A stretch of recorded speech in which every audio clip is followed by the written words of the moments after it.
My name is Lakshmi. I'm a journalist. I have two questions. The first one is on family planning. I was told by another Muslim friend of mine that you don't encourage family planning.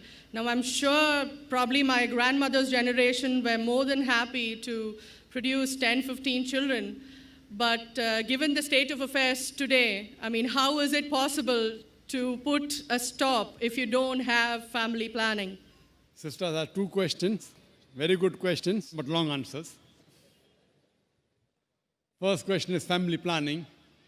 That she said, the sister, in my grandmother's time, produce more children, good, but now the world is changing. Let's see whether your grandmother is right or you are right.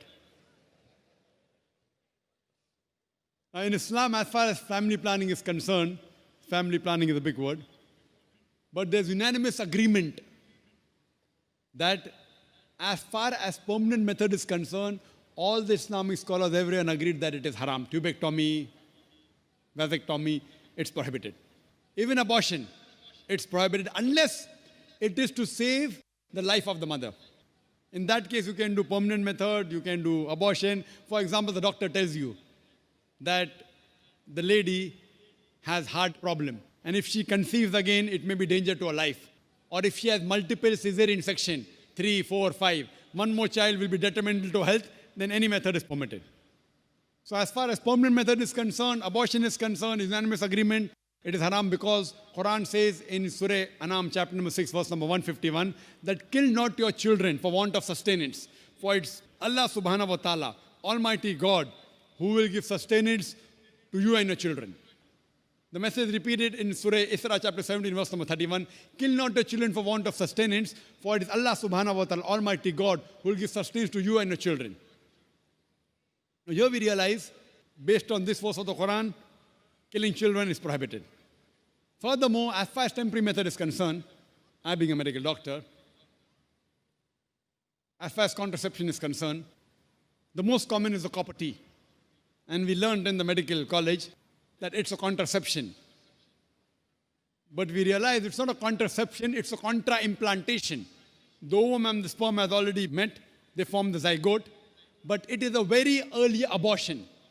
It's called as a contraception. The right technical word is contra-implantation.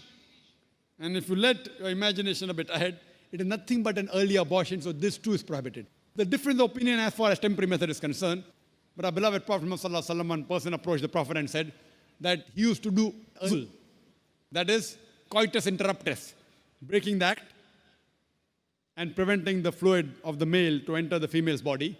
The Prophet was silent. Now one group of scholars said because the Prophet was silent, he permitted. The other group of scholars said because he was silent, he prohibited. Difference of opinion, but let's get back to the main reason. So as far as copper T is concerned, that too is prohibited. OC pills, oral contraceptive, it changes the physiology of the body. Allah says in the Quran in Surah Rum, chapter number 30, verse number 30, do not change the physiology of the body. And I being a medical doctor, I know there are so many complications for that. Now, coming to the basic question, why should a person want to do family planning? Is the basic question. Let's treat the cause. You know, we as medical doctors, we prefer treating, killing the germs rather than symptomatic treatment. One thing is symptomatic treatment. The other is knowing the cause and killing the cause. Now, broadly, majorly, there can be two reasons why a person wants to do family planning.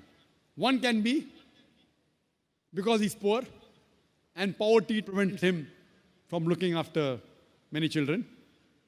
The other reason may be he's rich, but having more children, more spacing, he can make them doctors, engineers, etc. Now coming to the first reason, that if a person is poor, Islam has the solution for poverty. Don't kill human beings. The solution is zakat. In Islam, one of the pillars of Islam is every rich Muslim who has a saving of more than the nisab level, more than 85 grams of gold, he or she should give 2.5% of that saving every lunar year in charity. If every rich human being gives a zakat, poverty will be eradicated from this world. There will not be a single human being who will die of hunger. So as far as poverty is there, the solution is zakat. It's not killing human beings. Now, second reason may be, I'm rich, I've got money, but I want to make my son a doctor. I want to make an engineer. So I give spacing. Less children, I can take care of them better. Sister, I am the fifth child of my parents. If my parents would have done family planning, I wouldn't have been here today. And do you know, sister, I am a medical doctor. You know, because today's society, the best profession they say is medical doctor, right? So am I a boon or a bane for society? Sister, fifth child of my parents. If my parents would have done family planning, I would have been here. But I gave up my profession of a doctor for a better profession that is spreading the truth. Allah says in the Quran, in Surah Fussilat, chapter 41, verse number 33, وَمَنْ أَحْسَنُ قَالًا مِمَّنْ دَعَا إِلَى اللَّهِ وَعَمِلَ صَالِحًا وَقَالَ إِنَّنِي مِنَ الْمُسْلِمِينَ. Who is better in speech than one who invites people to the Lord, to Almighty God, works righteousness and says, I am the one who submits my will to Almighty God. I chose to be a doctor because I thought it was the best profession. It is a good profession, I'm not against it. But I found a better profession. From a doctor of a body, I became a doctor of a soul. If I was a medical doctor, you wouldn't have found 10, 15,000 people here, right? You didn't come to hear a doctor of the body, you came to hear a doctor of a soul. So when I found a better profession, I changed from a doctor of a body to a doctor of a soul. So am I a boon or a bane for society? So it's a fallacy. As far as spacing is concerned, Almighty God has given a natural spacing known as lactation amenorrhea, breastfeeding. The moment you breastfeed, automatically there is spacing. But today's modern women, they don't want to breastfeed because they will lose their figure. Almighty God has given lactation amenorrhea. So now, there is a fallacy what people think, that if you have less children, you can educate them better. If you analyze and check the history of the Nobel Prize winners, all of them were not the single child. Many were second child, third child, fourth child, fifth child. They were Nobel Prize winners. They were intelligent. So it is a misunderstanding. That's the reason the Quran in Surah Anam chapter 6 verse 151 and Surah Isra chapter 17 verse 31, it sounds similar. The first verse, Surah Anam chapter 6 verse 151 says, kill not your children for want of sustenance, for it is Allah subhanahu wa ta'ala Almighty God who will give sustenance to you and your child. This verse is referring to the poor people. That if they have one more child, even I will die and my children will die. The next verse of Surah Isra chapter 17 verse 31, the order is reversed. Kill not your children for want of sustenance, for it is Almighty God who will give sustenance to a child and you. Why is the order reversed? Second verse refers to the rich people. Don't worry, if he has more children, he will not die. He is worried about his children. So God says he will take care of your children as well as you. And now we realize, sister, that if you go to America, they encourage population. And the children wear a t-shirt, I am my father's tax saver. The more children you have, the less tax you pay. Same in Canada, same in Australia. In India, it's opposite. Hum do, hamare do. एक के बाद अभी नहीं, दो के बाद कभी नहीं. It is a problem with Indian government. You know, China has the maximum population. India number 2. Do you know, sister, today, the two superpower in future, which countries are they? China and India. Why? Because of population. So grandmother is correct. The more population you have, the chances of the country to improve. China today is the country which is the maximum improving. And India is neck to neck fighting with China. So the difference of opinion, who will be superpower in the next 20 years? Some say India, some say China. Why?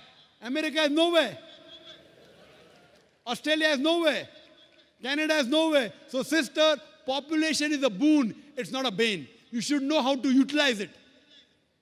We don't know how to utilize it. What we have to tell the government, you change your laws to utilize the man force, to utilize the population. So your grandmother was correct. That the more children you have, she will also be better. And there's a third category, sister. They aren't poor. They aren't bothered about less children. I can take care of them better. What they say, who wants to take the headache of upbringing the children? You know, I'm rich. No problem, money. I'm not bothered whether my son becomes a doctor or engineer. But who wants to take care of looking after the children? Third category. You know, there are certain communities, you know, even Gujaratis, they marry early. They have children early, and by the time they are 35 years old, 40 years old, their child is 15 years, 20 years, they are sitting on the seat of the business of their father. So by the time they reach 45, they can retire. They don't have to wait till 60 years. Marry early, have children, children take care of the business, and they relax early. So even the third category, if they want to enjoy life, it is better they marry early, they have children, they take care of the business, they'll enjoy life better. So that's the reason, as far as planning is concerned, Allah says in Surah Al-Imran, chapter number 3, verse number 54, Makru makrallahu wallahu khairul makirin. They planned and plotted. Allah too planned. Allah is the best of planners. So if you feel Almighty God can plan your family better, leave it to Almighty God. If you can think you can do better, the choice is yours. I believe in Almighty God, I let Him plan my family. And that's the reason I'm here.